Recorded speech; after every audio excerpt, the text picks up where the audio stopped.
ባለ ትዳር ማለት ምን ማለት ነው? ያገባ ጥሩ ባል የሚባለው ምን አይነት ነው? አምሽቶ ማይገባ እሺ እሱ የተዝናና እየሰከረ አንድ ሁለት ያልኩ ነው ያለ የሚመጣል አንድ ሁለት ማለት ቁጥር እያጠና ነው ማታ አይደለ አንድ ሁለት ጠጥቼ መጣለው ብሎ 12 ጊዜ ጠጥቶ ይመጣል እንደዛ የሚያደርግ ሰው ግን አለ ግጥም አርጉ ኢትዮጵያ ውስጥ ሁሉም ሀገር አለ መፍትሄው ምንድነው ታዲያ ቃላቸው መጠበቅ አንድ ሁለት ጠጥቼ መጣለው ብሎ አንድ ሁለት ጠጥተው መምጣት አንድ ሴት ጥሩ የትዳር አጋር ነች የምትባለው ምን ስታሟላ ነው? ስነ ስርዓት ስታሟላ መጀመሪያ ምን ማለት ነው? ነገረኛ ለመሆን ሁለተኛ የቤቱን ገበና መሸፈን አሁን ለምሳሌ ስምንት ገመና ምንድነው? የቤት የሆነ መጥፎ ነገሮች ሲፈጠር ቤት ውስጥ እሱ ገመና ይባላል። በአንዴ እኮ የተጣላች ሄሎ ከባለ ጋር ተጣልቻለሁ ያለች እንደገና ስጣላለች ለምስት ሆናለች ታዲያ አንድ ወንድስ ትዳር ከመመስረቱ በፊት ምን ማሟላት አለበት? መጀመሪያ በጊዜ መግባት ዋናው ነው። እሺ ሁለተኛ ስራ የሚሰራ አሁን ስራ ካሌለው ሁለቱም ቤት ውስጥ ቁጭ ብለው ምን ይሰራሉ? ሚስትየው ማስተሬትና ዲግሪ ባልየው ካሰርን ያቋርጠው እሱ ቤት ውስጥ በስነ ስርዓት ቤት ያጸዳ ምግብ እየሰራ ልጆቹን እየተንከባከበ እሷ ውጪ ሰርታ በመታመጣው ገንዘብ ቢኖሩ ችግር አለው? ያ ማለት እኮ ጾታ ተቀያየሩ ማለት ነው። ስራ መቀያየር ጾታ መቀያየር ነው። ወንድ እንጀራ ይጋግራል ስጋግረው ሳጎ ነው አላየኝም ሳሾ ነው አይቻለሁ እና ያን የመሰለ አበባ የመሰለ እንጀራ አይተ ወንድ እንዴት እንጀራ ይጋግራል ትለኛለህ? አበባ እንዴት አንድ ብቻ ነው በስነ ስርዓት የጋገርከው? ወንድ ልጅ አሁን ለማግባት ምንድነው ማሟላት ያለበት አልከኝ? አንደኛው አምሽተ እንዳገባ፣ ሁለተኛ ስራ፣ ሶስተኛ ጸባይ። ምን ማለት ነው ጸባይ? ትልቅ ሰው ስለሆነ ብቻ የግድ ቤቱ የኔ ብቻ ነው ሰውና ገባይ ማለት አለበት እንዴ? የለበትም። ስለዚህ ምን አይነት ሰው መሆን አለበት? መኪናና ቤትስ ማሟላት የለበትም? ቤት ከኖሮ አሪፍ ነው። መኪና ባያሟላም ችግር የለም። አዲስ አበባ ኑሮ ኢትዮጵያ ውስጥ እኮ 95% ተከራይ ነው። ገንዘብ ግድ ነው ትዳር ለመመስረት እንዴ? በደንብ ነው። ዋናው ፍቅሩ ነው። አረ የተራበስ ከ3 ቀን በኋላ ህይወቱ አለፈ ይባላል። ሁለቱም ካልተፋቀሩ አይሆንም ትዳር። አባቶቻችን ሳይተዋወቁ ነው ተጋቡ። ሳይተዋወቁ ከተጋቡ አሁን ሽምግልና ሲላ በምን ታስተዳድራታለህ? ምኗን ታውቃለህ ቢባል ምን ሊመልስ ነው? ቆይ አንዴ ሽምግልና ላይ ደግሞ ይጠየቃል በደንብ እና ታዲያ እዛ ኪራይ ቤት ውስጥ ሽሮ ያጠጣት ሊኖር ነው? ቆንጆ ማለት ነው ማለት የሚያምር ሰው ከሴት ቆንጆ የምትባለው ምን አይነት አመል ያላት ሴት? ከወንድስ አንደኛ ይሄ ክብሩን ሜዳ ላይ ማጠል። ክብር ደግሞ ሜዳ ላይ ይጣላል እንዴ? ለሊት 3 ሰዓት እየጮክ አቻልማዝ በር እየደበደብ ነይ ቁልፍ ስጪኝ።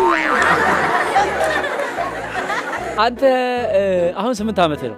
ማሚ ወድ ውስጥ ስንት ጊዜ ነው የቆየው? አንድ 20 አመት ቆይታል? 9 አመት ተወኝ እስቲ።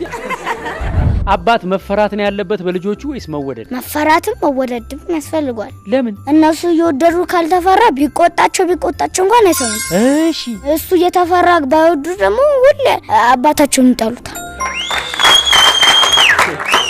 እናት ቤት ውስጥ በጭራሽ እንድትነካ የማትፈቅድልህ ነገር ምንድን ነው? ስልኳን። ለምንድን ነው? ስልኩ የተበላሸ ስለሆነ ድሮ ቲክቶክ እየሰራንበት ነበር። እሺ እና አጋጣሚ ተሰረቀ። የት ነው ምን? እሺ ጓደኛዋ ሌላ የተበላሸ ስልክ ሰጣ። ይሰራል። እሺ ሳር ላይ ከወደቀ ስክሪን ይፈሳል። እንደ እንቁላል የሚያዝ ስልክ እሱን ሳላስፈቅዷት ከለካውኝ ሰማይና ምድር ደባለቀ። ግን አንተ ነክተህ አታውቅም? አንዳንድ ጊዜ ነካል። አታይም? እሷ ብታይስ ጸጥታ ላይ መስሎ ነው። አሁን ታዲያ ፊቷ ትናገራለህ። ገንዘብ ብታገኝ በቅድሚያ ለቤተሰቦች ማድረግ የምትፈልገው ምንድን ነው? ከዕዳ ማውጣት ማለትማ ከሰው የተበደሩት እንዳለ ክፍልፍል። ከምን ተበድሯል? ከሱቅም ከሰውም አለ።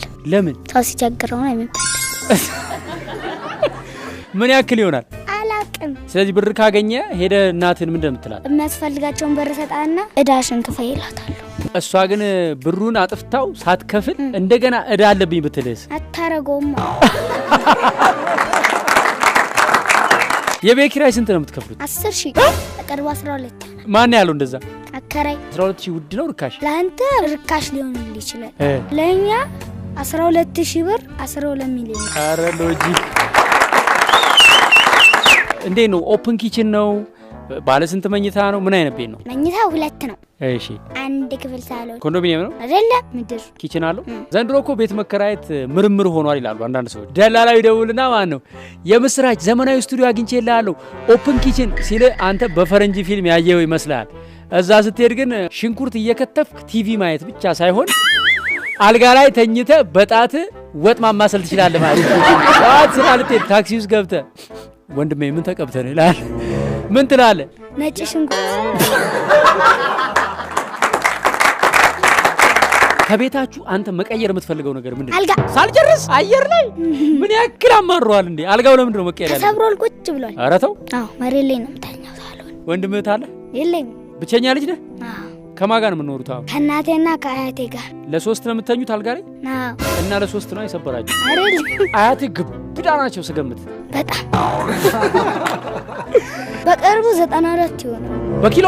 አዎ። የእሳቸው ሰውነት ሊሆን ይችላል አልጋው መሰበር እንደ ምክንያት የሚጠቀሰው? አይደለም። ባለፈው ለታ ድግስ ነበረብን። እሺ። ብዙ ሆነን አልጋ ላይ ተኝተን ጌም እየጫወትን ነበር። እሺ። እንደ ድንገት ስብር አላለ። እሺ። ቂጤ ደነዘዘ። አከራዮች አሁን ላይ ደግ ናቸው ወይስ ጨካኝ እየሆኑ ነው ወይስ እንዴት ነው? ኑሮ እያጨከናቸው ነው። አዎ ድሮ ምስኪን የነበረው አከራይ አሁን በኑሮ ጨካኝ ነው። ከጊዜው አንድ ቀን ካሳለፍ ከቤት ይወጣልኝ አልፈልግም ይላል። ለሌላ ሰው እስከሚያከራዩ ደላላ እስከሚያዩ 3-4 ቀን ከሚንገላታ እኔም ቢታገሰኝ አይሻልም? 3-4 ቀን ኑሮ ያጨከነው ሰው እንደዚህ ነው። ቪዲዮ ኤዲቲንግ አዎ ለአንድ አመት አስተምረናል። አሁን የመጨረሻው ዙር ነው። ምዝገባው የሚያበቃው ታህሳስ 20 ነው። አስባችሁ ያመነታችሁ ወስኑ። በ0975 516360 በአሁኑ ሰዓት 5000 ብር ምን ይገዛል? ጫማ ወይስ በግ? በግ ሊገዛ ይችላል። በግ 5000 ብር የለም? የለም። ከስንት ጀምሮ ነው? ከ7 ሱቅ ቢኖርህ ምን መሸጥ ትፈልጋለህ? ፈርኒቸር። ምን ለምሳሌ ፈርኒቸር? ሶፋ ምናምን። አልጋ ትወዳለህ? ወዲጆ አይደለም ገንዘቡ ነው ናፍቆኝ ነው። ጥሩ ገንዘብ ያመጣል አልጋና ሶፋ? ከኳስ ተጫዋች በላይ አይበልጥ። ኧረ ተው። ዳው እስከ ስንት? በወር እኮ 50 ቢሊዮን ፓውንድ ነው የሚከፈላቸው። ኧረ ተው 50 ቢሊዮንን አታውቀውም ማለት ነው። እንዴት? ቢሊዮን በጣም ብዙ ለእናንተ እኮ ነው ሲመነዘር ነው የሚበዛው። አዎ። የባንክ ስራ አስኪያጅ ብትሆን መጀመሪያ ብር ለማን ነው ብድር የምትፈቅደው? መጀመሪያ ለመጣልኝ ተሰናጋጅ እንጂ እኔ እኮ ለእናቴ የምትል መስሎኝ ነበር። የኔን ገንዘብ አይደል እንዴ የምትጠቀመው? ለምንድን ነው ለሷ ማበደረው? ባንኩ ውስጥ ያለው ብር እኮ ያንተ እኮ አይደል፣ የህዝብ ብር ነው። እሱ መንካት አትችልም። እሱ እኔ እኮ ስራ አስኪያጅ ነኝ የባንኩ። እና ደሞዝ እኮ ነው የሚከፈል። ደሞዝ ይከፈለኛል እንዴ? እና ታዲያ ከየት አመጣለህ? እና ዝም ብለህ እያፈስክ ልትሄድ? ኧረ ገንዳ ሰራ። የምን ገንዳ? የብር። ከዛም በኋላ እንቅልፍ የምተኛው የብር ገንዳ ውስጥ። አልጋ ላይ ብተኛና የብር ገንዳ ላይ ልዩነቱ ምንድን ነው? አልጋ ሊሰበር ይችላል። አዎ መሬት ላይ ነው የምተኛው ሳሎን። ብር ይመቻል። ለወደፊቱ ምን አይነት ቤተሰብ ቢኖር ደስ ይላል? ሰላም ያለው ቤተሰብ። ስንት አይነት ዳኛ ታውቃለህ? የፍርድ ቤት ዳኛ አለ፣ የኳስ ዳኛ አለ፣ የሰዎች ሁሉ ዳኛ አለ። እዛ የት ላይ ነው? ዜና ታያለህ? ለበዛኛው ጊዜ ላይ አልፎ አልፎ ዜና ላይ ጦርነት ምናምን ዜና አይተታቃል? በደንብ ነው። ዩክሬንና ሐማስ እንደተጣሉ እኮ 10 አመት ሆናቸው። ዩክሬንና ሐማስ? አዎ። የታገናኛችሁ? ኧረ ቆይ አያዋንን ጠይቃት። ሄይ ጀመናይ። Hello. What can I help you with today? ዩክሬንና ሐማስ ይዋጋሉ እንዴ? ዩክሬን እና ሐማስ በቀጥታ አይዋጉም። ግልጽ ነው አሁን? አዎ እኔና ታመሰግናለሁ። ይኸው በማስረጃ። ስለዚህ ዩክሬንና ሐማስ አይደለም። የእርስ በርስ ጦርነት ማለት ምንድነው? አንድ ከተማ ከአንድ ከተማ ጋር ሲጋጭ ሰው እንዴት አንድ ሀገር እየኖረ አንድ ውሃ ጠጥቶ አንድ አየር ተንፍሶ አንድ እሸት ዘርቶ በልቶ እንዴት እርስ በርስ ይዋጋል? እንዴት እርስ በርስ ይገዳደላል? ሰይጣን አሳስተውስ እንዳይሳሳት ደግሞ በየቀኑ የሚመክረው የሚያስተምረው የእግዚአብሔር ቃል የለም? ሰይጣን ሲስተም አለው አባቴ። እግዚአብሔር ሲስተም የለው አለው። ታዲያ እግዚአብሔርን የሚያክል አምላክ እያለን እርስ በርስ ብለን የምንገዳደለው ለምንድን ነው? ሰው ይሳሳታል። ሰው አይሳሳትም እያልክ እኮ ነው። ከተሳሳተ እሺ ተሳስቼ ነው የተዋጋሁት ሳስበው ከመዋጋት ይልቅ ፍቅር ይሻላል፣ በቃ እንታረቅ ለምን አይልም? ታዲያ አይምራቸው ስላልተቀበለው ወይ ስለማይዋደዱ ይሆናል። ለምን አይዋደዱም? ምን ችግር? አሁን ክፉ ሰውን ውደድ ብትባል ትወዳለህ? እግዚአብሔር ጠላቶቻችሁን ውደዱ ብሏል። አሁን ሰይጣን የኛ ጠላት ነው፣ እሱን ውደድ ይላል። ኧረ ከባድ ፍልስፍና። መውደድ ግድ ነው፣ ውደድ። ግን አምልኳል። ሰይጣንን መውደድ አለብኝ እና ታዲያ ሰይጣን እግዚአብሔርን ሲዘበድበው እንኳን ምንም አላደረገውም። ያ ማለት ስለሚወደው እግዚአብሔር አሁን ብዙ ትዕግስት አለው።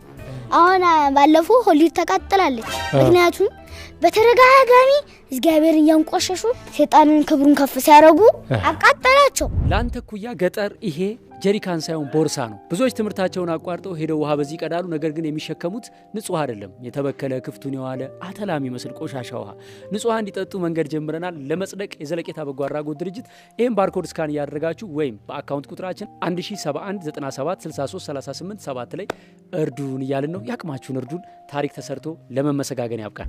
እኔ የምልህ ብሔር ማለት ምን ማለት ነው? ያ እንደ ሀገር ባህል አኗኗር። ግን አንድ ልጅ ሲወለድ ብሔር ይዞ ነው የሚወለደው? ታዲያ እኔ አሁን ኦሮሚያ ነው የተወለድኩት። አዳማ ልጅ ነኝ እና አሁን አንተ ማለት ነው እናትክ የዛን ቀን አሜሪካ ሄዳ አሜሪካ ብትወለድ ብሔር ምንድን ነው የሚሆነው? ኢትዮጵያ። ልክ እንደዛው ዊኬንድ ማለት ዘ ዊኬንድ ደግሞ ማን ነው? ቤተሰቦቹ እንዳለ ኢትዮጵያዊ ናቸው። ካናዳ ነው የተወለደው። እሺ ያደገውም እዛ ነው። አሁን ታዋቂ ዘፋኝ ነው። እግዚአብሔር ስንወለድ የሰጠን ብሔር አንድ ነው። እሱም የአዳም ብሔር ነው፣ ሰው መሆን ነው። ሕፃን ልጅ ሲያለቅስ እንዴት ነው የሚለው? አገሩ የትም ቢሆን እቺን ድምጽ እያወጣ ያለቀሰ ነው የሚወለደው። አባትና እናቱ ኦሮሚያ ስለሆኑ አሜሪካ ቢያድግ እንግሊዝኛ አልለምድም አይልም ልጁ። ማንኛውንም ቋንቋ ብትሰጠው ይለምዳል። ስለዚህ ሰው ሲወለድ ብሔር አልተሰጠው፣ የተሰጠው ሰብአዊ ማንነት ብቻ ነው። ግልጽ ነው? አዎ። ስንት ያክፍል? 2 ትምህርት ላይ ጥሩ ነህ? አዎ። ጥሩነት በምን እንደሚለካው? እንዴ በጎበዝነት ነው። ማረጋገጫው ምንድነው? ሁሉም ኤፕላስ 99 94 አረተው 95 አንተ እንደው ለአንድ ቀን ስልጣን ቢሰጥ መጀመሪያ ቀን ላይ የምትወስደው እርምጃ ምንድነው? ይሄ ሆቴል ከ3 ሰዓት በላይ ማምሸት እንደማይችል አሳውቅ። እሺ ሁለተኛው እርምጃ ምንድነው? ይሄ መንገድ ላይ ቆሻሻ የሚጥሉ ሰዎች ሳገኛቸው እንክት እስር ቤት።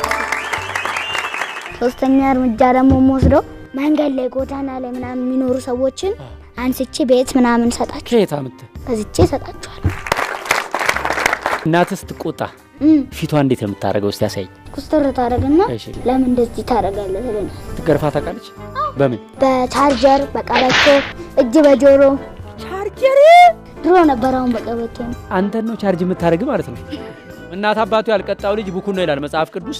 ለእናንተው ብለን ነው። እሺ በጨቅላ ህጻናቸው ልጆቻችን ላይ ተደጋግሞ ያዩትና የሰሙት ነገር ማንነት ይሆናል ይላል ሳይንሱ። አሁን በጌም በፊልም መተኳኮስ መጣላት ብዙ ነገር እያዩ ሊሆን ይችላል። ነገር ግን በተመረጠ ኮንተንት እግዚአብሔርን፣ ቅዱሳንን፣ መንፈሳዊ ሐሳብን ብቻ እንዲያዩ ከፈለጋችሁና ልጆቻችሁ ለእግዚአብሔር የተመረጠ ዕቃ ሆነው እንዲያድጉ በቀላሉ አስተዋጽኦ ማድረግ ከፈለጋችሁ ጋሽ እሸቱ መንፈሳዊ ቻናልን ሜምበር እየሆናችሁ ጆይን እያደረጋችሁ አግዙን። በዚህ በር ላይ በጣም የምትፈራው ነገር ምንድነው? ሞት። አንተ ስለሞት ታስባለህ? እና ሀረ ለሊት እንቅልፍ እምቢ ሲለኝ ይመጣብኛል በአእምሮዬ። ራስ እንደምትሞት ነው ወይስ ቤተሰብ እንዳታጣ ነው? ሁለቱም። አይዞህ አትሞትም። እሺ እሺ። እግዚአብሔር ካንተ ጋር ነው። ገና ብዙ በጎ ነገር ሰርተህ ብዙ ፍሬ አፍርተህ እናትህን ጦረህ አያትህን አስደስተህ ደስ ብሎ ኖረ እድሜ ጠግበህ ነው የምትሞተው። እናቴን እስከምጦር እኮ አያቴ በሰላም ትኖራለች። አይዞህ እድሜ ይሰጥልሃል መድኃኒዓለም። እና አትፍራ እሺ።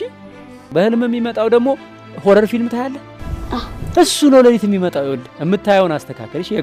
የቀኑ ከተስተካከለ የሌሊቱ ይስተካከል። ናግባ ሰዎች ሲጣሉ ዋሽተን ብናስታርቅ ችግር አለ? ዋሽተን ሳይሆን ትክክለኛውን ነገር እዛው ሂሳባቸውን ተወራርደው የተደባበቁትን ታረቁ። ለኢትዮጵያ በመጨረሻ ምን ትመኝላታለህ? እንደ ውጭ ሀገር እንድትሆን ነው። ውጭ ሀገር ብዙ ነገር አለ፣ ጥሩም መጥፎም ነገር አለ። ይኸውልህ ይሄ ነጭ ትልቅ ቢጫ ነው። እሱ ልክ እንደ ሰይጣን ተደርጎ አይን ይሰራለታል። ከዛ ይሰራለታል። ከውስጡ ሻማ ይደረጋል። ሃሎዊን የሚሉት አስፈሪ አጋንንቶች ምናምን ይሰቀላሉ ቤታቸው ላይ እንዳለ። እና ኢትዮጵያ እንደዚህ እንድትሆን ነው የምትፈልገው? ይሄኛውን አጥፍቼ ሀብቱን ኤንኪኒን ዋጥና ካልተሻለህና ተብላችሁ ታውቃላችሁ? ይሄ ማለት እኮ ዶክተሩ መድኃኒቱ እናንተ ላይ የሞከረው ነው ማለት ነው። አንዳንዴ የህመም ምልክቶቻችንን ሰምተው በግምት መድኃኒት የሚያዙልን ዶክተሮች አሉ። በመቅረዝ አጠቃላይ ሆስፒታል ግን እንደዚህ አይደለም። በርካታ ዶክተሮች፣ እጅግ ብዙ ስፔሻሊስቶችና ሰብ ስፔሻሊስቶች ከተሟሉ የህክምና ማሽኖች ጋር ስላሉ ህክምናው ጥንቅቅ ያለ በትክክል በጥራትና በሳይንስ የተደገፈ ነው። እንዲሁም ሁለተኛ ቅርንጫፍ ሀያት አካባቢኛ ሰፈር ቁጥር 2 ቅርንጫፍ ሊከፈት ነው። እንኳን ደስ ያላችሁ። አኩራፊ ሰው እሱ የከፈተውን ጉሮሮ እግዚአብሔር ዘግቷል። አይደለም አላውቀውም። በቃ ሞኝለቱን ብልህ ያመቱን ላማለኝ በሰማይ ወተቷንም አላይ ቂም ይዘው ጸሎት ሳሊዞ ስርቆት ምን ይዞ ሳሊዞ ስርቆት አይሆንም። በትክክል ተመልሷል። 4 ጥያቄ መልሳል። 1 ጥያቄ ስታል። ማካካሻ ከበእናት እጅ ባልትና 1 ጥያቄ ጠይቃችኋለሁ። በእናት እጅ ባልትና መሪ ቃሉ ምንድነው? ሞቶ። በጣም እናመሰግናለን ማየ። በእናት እጅ ባልትና መሪ